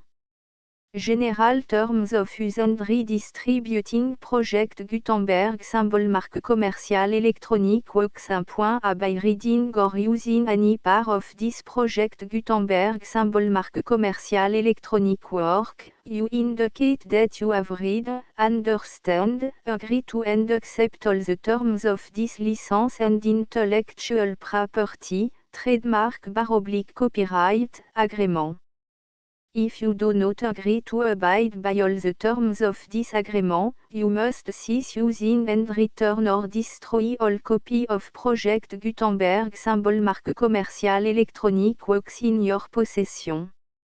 If you paid a fee for obtaining a copy of or access to a Project Gutenberg symbol marque commerciale électronique work and you do not agree to be bound by the terms of this agreement, you may obtain a refund from the person or entity to whom you paid the fee as set forth in paragraph 1.e.8. 1.b Project Gutenberg is a registered trademark. It may only be used on or associated in any way with an electronic work by people who agree to be bound by the terms of this agreement. There are a few things that you can do with most Project Gutenberg symbol marque commerciale électronique works even without complying with the full terms of this agreement. See paragraph 1.c below. There are a lot of things you can do with Project Gutenberg symbol marque commerciale électronique works if you follow the terms of this agreement and help preserve free future access to Project Gutenberg symbol marque commerciale électronique works. See paragraph 1.e below. 1.c The Project Gutenberg Literary Archive Foundation, the Foundation or PGLAF, owns a compilation copyright in the collection of Project Gutenberg symbol marque commerciale électronique works. Nearly all the individual works in the collection are in the public domain in the United States.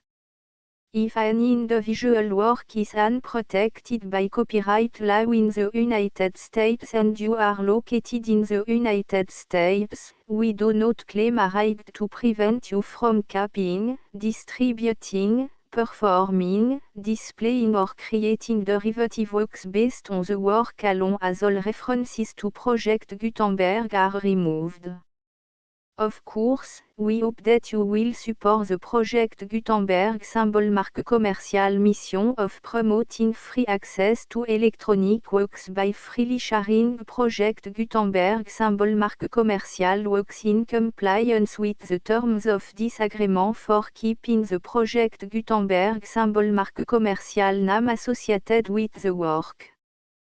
You can easily comply with the terms of this agreement by keeping this work in the same format with its attached full Project Gutenberg symbol marque commerciale license when you share it without charge with others. 1.d The copyright laws of the place where you are located also govern what you can do with this work. Copyright laws in most countries are in a constant state of change.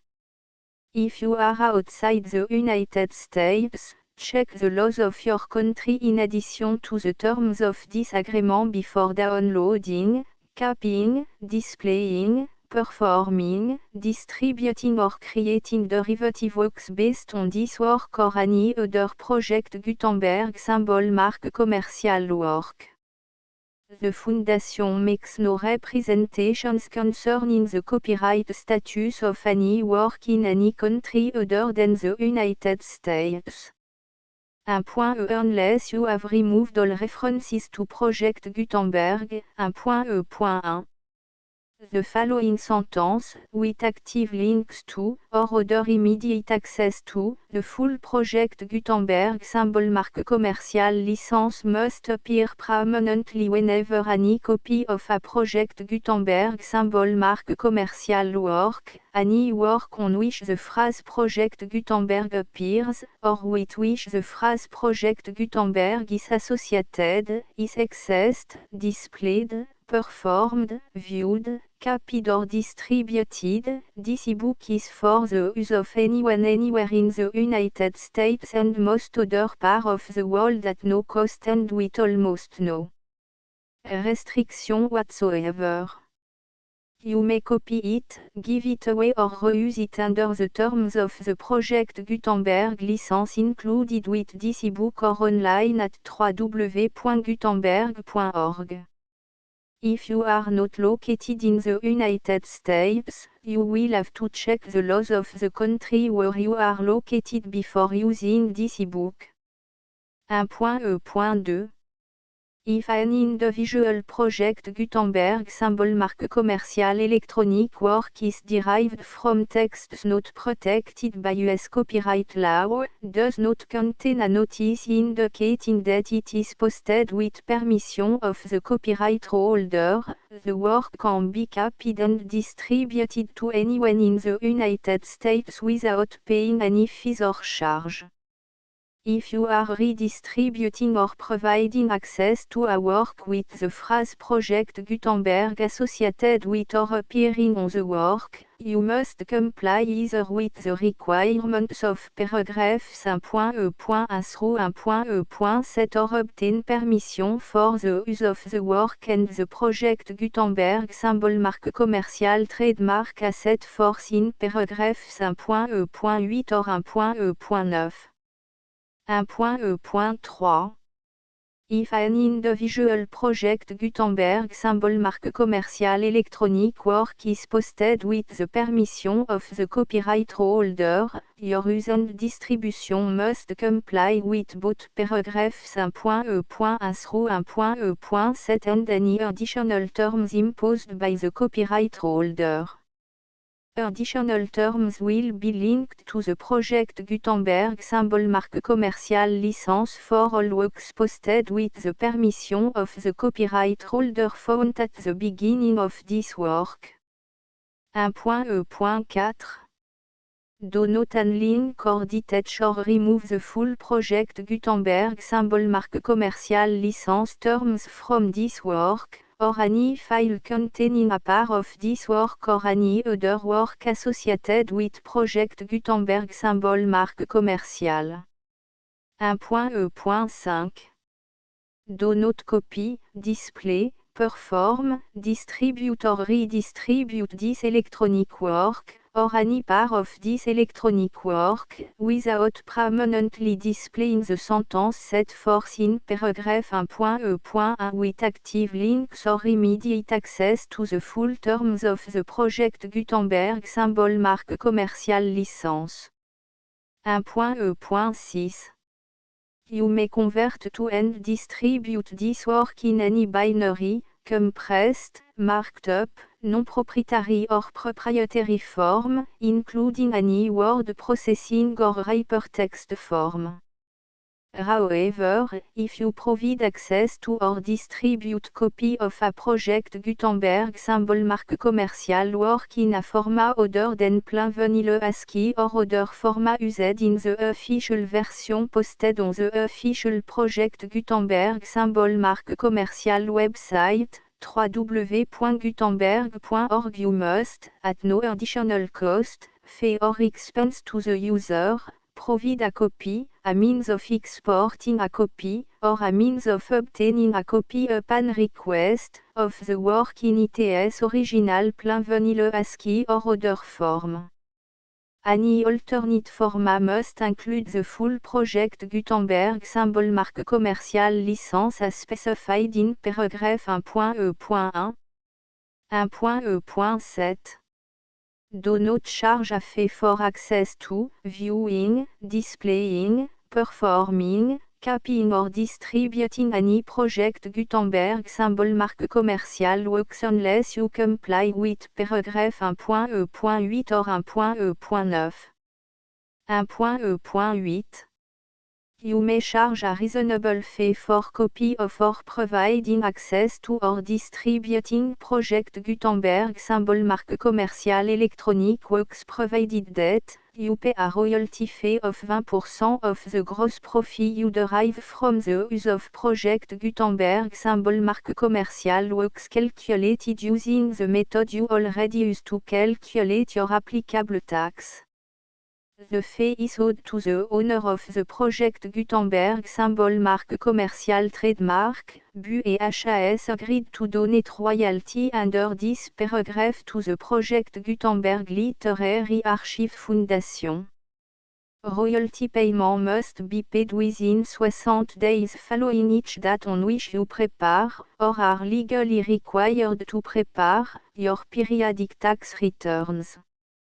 Royalty payment should be clearly marked as sent to the Project Gutenberg Literary Archive Foundation at the address specified in Section 4, Information about donation to the Project Gutenberg Literary Archive Foundation.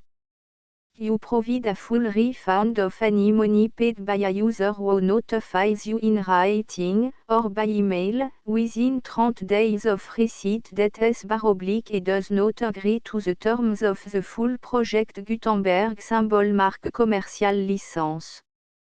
You must require such a user to return or destroy all copy of the works possessed in a physical medium and discontinue all use of and all access to other copy of Project Gutenberg symbol mark commercial works.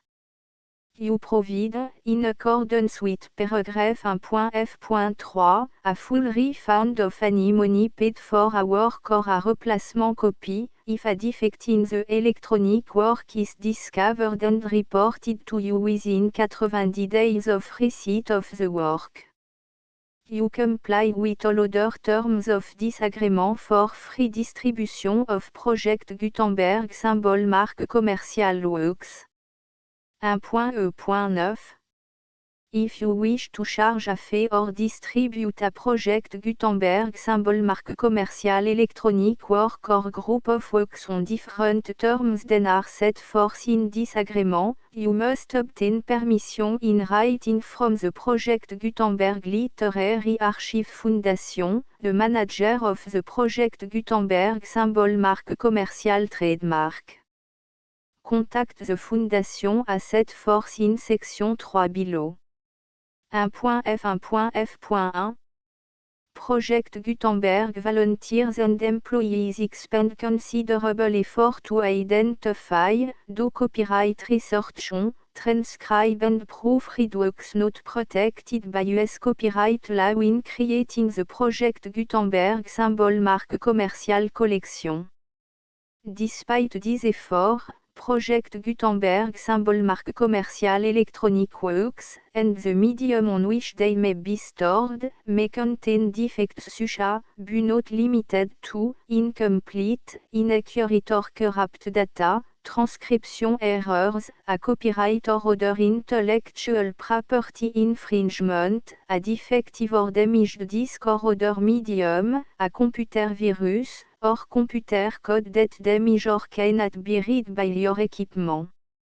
1.f.2 Limited warranty, disclaimer of damage, except for the right of replacement or refund described in paragraph 1.f.3, the Project Gutenberg Literary Archive Foundation, the owner of the Project Gutenberg symbol mark commercial trademark, and any other party distributing a Project Gutenberg symbol mark commercial electronic work under this agreement, disclaim all liability to you for damages, costs and expenses, including legal fees.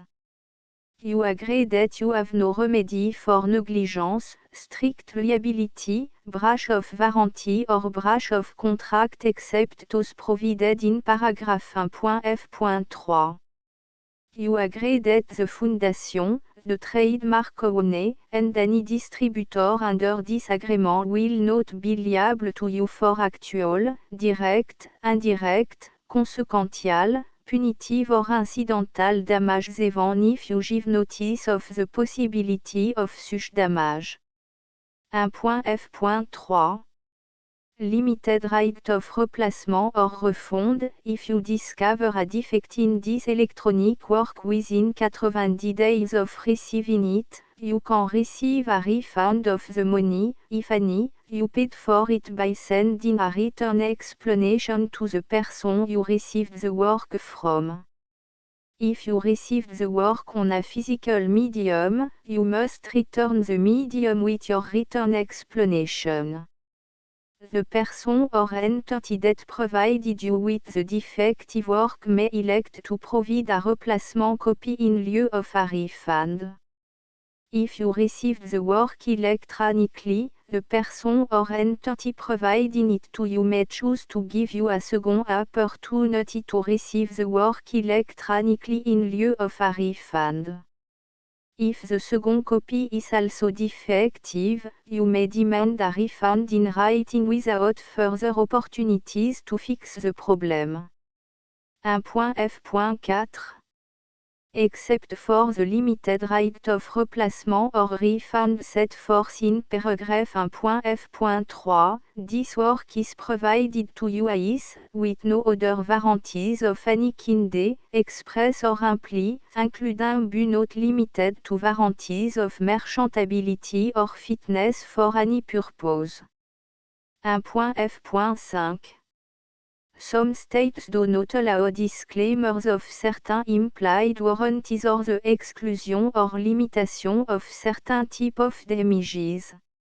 If any disclaimer or limitation set forth in this agreement violates the law of the state applicable to this agreement, the agreement shall be interpreted to make the maximum disclaimer or limitation permitted by the applicable state law.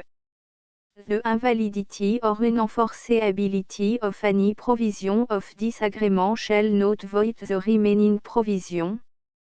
1.f.6 Indemnity, you agree to indemnify and hold the foundation, the trademark owner, any agent or employee of the foundation, anyone providing copy of Project Gutenberg symbol marque commercial electronic works in accordance with this agreement, and any volunteers associated with the production, promotion and distribution of Project Gutenberg symbol marque commercial electronic works, harmless from all liability, costs and expenses, including legal fees, that arise directly or indirectly from any of the following which you do or cause to occur. A. Distribution of this or any Project Gutenberg symbol marque commercial work. B. Alteration, modification, or addition or deletions to any Project Gutenberg symbol marque commercial work. And C. Any defective cause. Section 2. Information about the mission of Project Gutenberg symbol marque commercial. Project Gutenberg symbol marque commercial is synonymous with the free distribution of electronic works in format readable by the widest variety of computers including obsolete, old, middle-aged and new computers. It exists because of the effort of hundreds of volunteers and donations from people in all walks of life. Volunteers and financial support to provide volunteers with the assistance they need are critical to reaching Project Gutenberg symbol marque commercial's goals and ensuring that the Project Gutenberg symbol marque commercial collection will remain freely available for generations to come. In 2001, the Project Gutenberg Literary Archive Foundation was created to provide a secure and permanent future for Project Gutenberg symbol marque commercial and future generations. To learn more about the Project Gutenberg Literary Archive Foundation and how your efforts and donations can help, see section 3 and 4 and the Foundation information page at www.gutenberg.org. Section 3. Information about the Project Gutenberg Literary Archive Foundation. The Project Gutenberg Literary Archive Foundation is a non-profit 501(c)(3) educational corporation organized under the laws of the state of Mississippi and granted tax-exempt status by the Internal Revenue Service. The Foundation SEIN or Federal Tax Identification Number is 64 à 6 221 541. Contribution to the Project Gutenberg Literary Archive Foundation are tax deductible to the full extent permitted by U.S. federal laws and your state's laws. The Foundation US Business Office is located at 809 North 1500 West, Salt Lake City, U84 116, 801, 596 à 1887. Email contact links and up-to-date contact information can be found at the Foundation's website and official page at www.gutenberg.org/contact section 4. Information about donation to the Project Gutenberg Literary Archive Foundation. Project Gutenberg symbol marque commercial depends upon and cannot survive without widespread public support and donation to carry out its mission of increasing the number of public domain and licensed works that can be freely distributed in machine-readable form accessible by the widest array of equipment including outdated equipment. Many small donations, $1 to $5,000, are particularly important to maintaining tax-exempt status with the IRS. The Foundation is committed to complying with the laws regulating charities and charitable donations in all 50 states of the United States. Compliance requirements are not uniform and it takes a considerable effort, much paperwork and money fees to meet and keep up with these requirements. We do not solicit donations in locations where we have not received written confirmation of compliance. To send donation or determine the status of compliance for any particular state, visit www.gutenberg.org/donate. While we cannot and do not solicit contribution from states where we have not met the solicitation requirements, we know of no prohibition against accepting unsolicited donation from donors in such states who approach us with offers to donate. International donations are gratefully accepted, but we cannot make any statements concerning tax treatment of donations received from outside the United States. US laws alone swamp for small staff. Please check the Project Gutenberg web page for current donation methods and addresses. Donations are accepted in a number of other ways including checks, online payments and credit card donations. To donate, please visit www.gutenberg.org/donate. Section 5.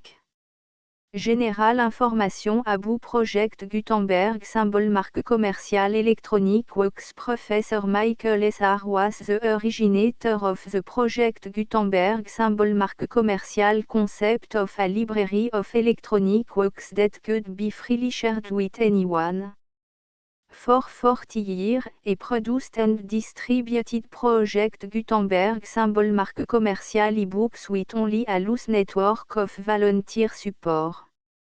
Project Gutenberg symbol marque commerciale ebooks are often created from several printed editions, all of which are confirmed and not protected by copyright in the US unless a copyright notice is included.